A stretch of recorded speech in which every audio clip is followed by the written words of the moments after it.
Good morning, everybody. Well, I haven't given you an update in a few days because there really hasn't been a ton of movement, but I still want to just sit down and talk you through it today because this is so important. Thousands of families need to stay on top of this, whether your child's already in college or they're a high school recruit just starting the process. Well, just the other day, we got an email from Scott Beerby. If you don't know who he is, he's the NCAA's chief legal counsel. And I want to use this today to give you the full picture of where every level in college sports actually stands right now, and not just Division One. I'm going to give you real dates today because I want you to walk away from this video with actual information and not just a vague sense of what's going on. And if you're new to this channel, my name is Keith Mondillo, and I'm entering my 32nd year as an NCAA Director of Athletics and head college basketball coach. And I say this a lot in these videos, but for 3 decades, I've seen a lot of changes.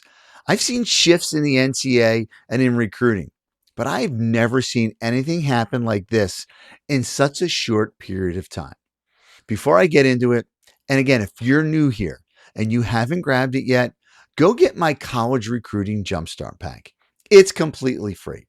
It's my most downloaded free resource, and it gives you the basics of how this whole process works. The link is in my description below, or you can just go to keithmondillo.com. Let's start with Division One, because that's where the real fire is right now.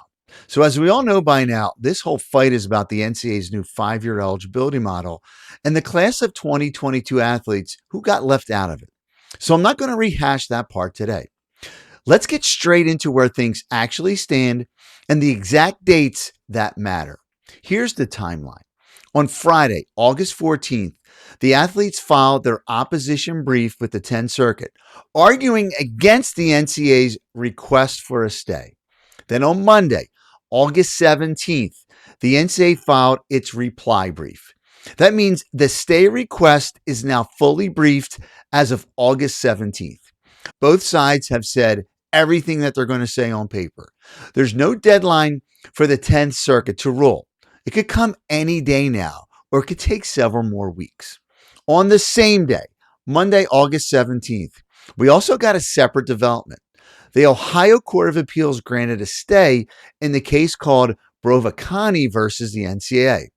That was actually the first lawsuit filed over this rule. And that was filed back in late June, before the WSNY even existed.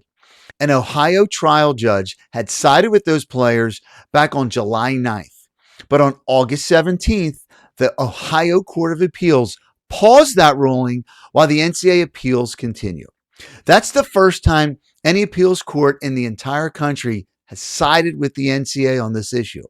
Now, those Ohio players are still eligible today because they are also covered under the nationwide WSNY class action lawsuit out of Colorado. But that Ohio ruling from August 17th gives the NCAA something real to point to in front of every other court, including the 10th Circuit. So bottom line for Division One, as of today, nothing has changed on the field.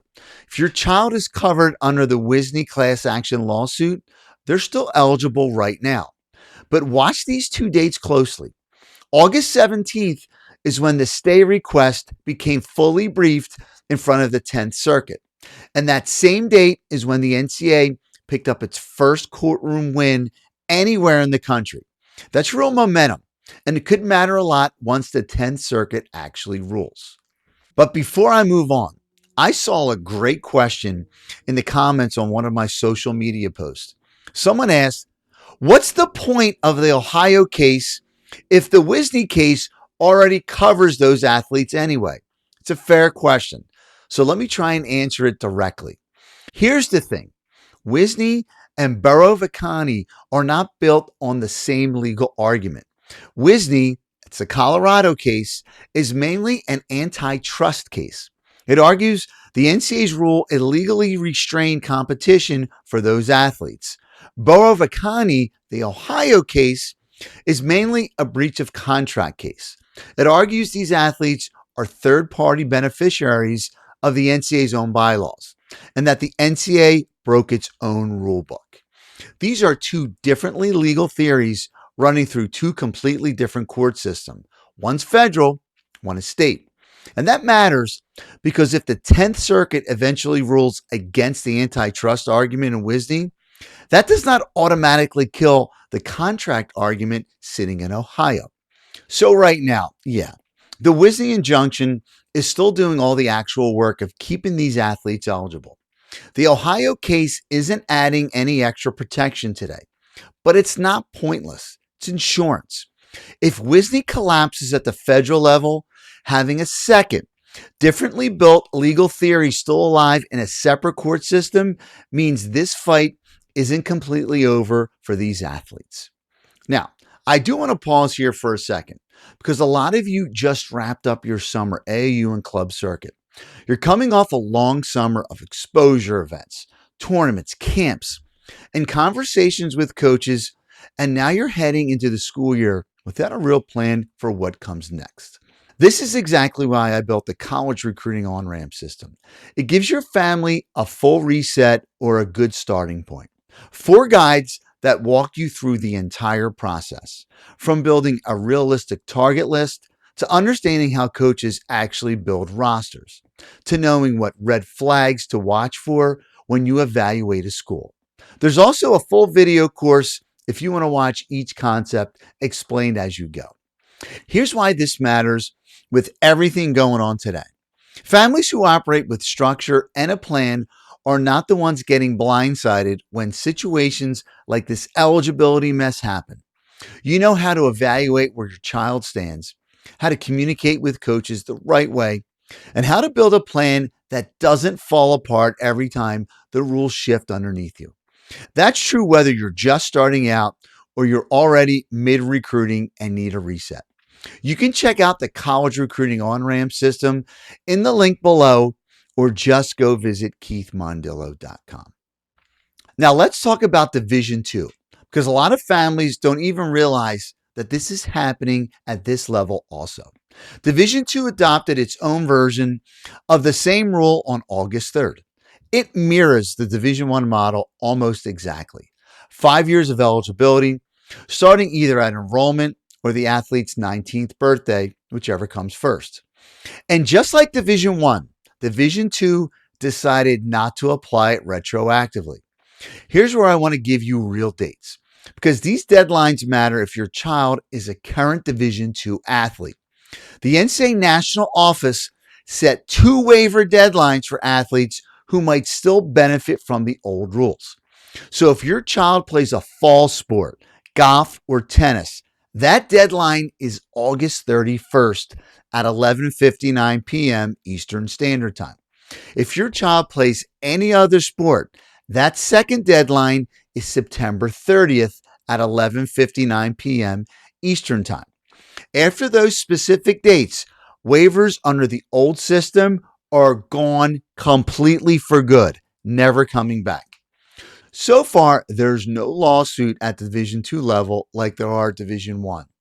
But the setup is identical, and I wouldn't be surprised if that changes. And then there's Division III, which is where I actually live and coach every single day. Right now, nothing has changed. There's no date that I can give you here because there's nothing on the calendar. Division III runs its own governance completely separate from Division I and Division II. We're still on the old 4 seasons and 4 years model, and there's no indication that the Division III leadership is looking to adopt anything like this age-based system anytime soon. It is, though, on the January NCAA convention docket, so we'll see what happens then. So if your child is looking at a Division III school, I want you to hear this clearly. This entire fight right now doesn't affect you, but I will tell you this. I am watching everything that's happening at the other levels very closely, and so is the Division III leadership. So to wrap all this up, guys, this is really getting interesting. And I know this affects a lot of families, but the legal piece of this is actual real theater. And I'm going to keep following this closely, and I'm going to keep pushing this information out to as many families as I can, because this affects so many people. Students that are already in college, and especially high school students that are just starting this recruiting process. You need to understand what's actually happening with real dates, real facts, and in real time, so you're not caught off guard. And like I always say, I am not a recruiting service.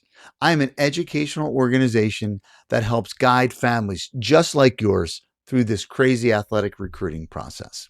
Everybody, we'll see you in the next video. Have a good weekend.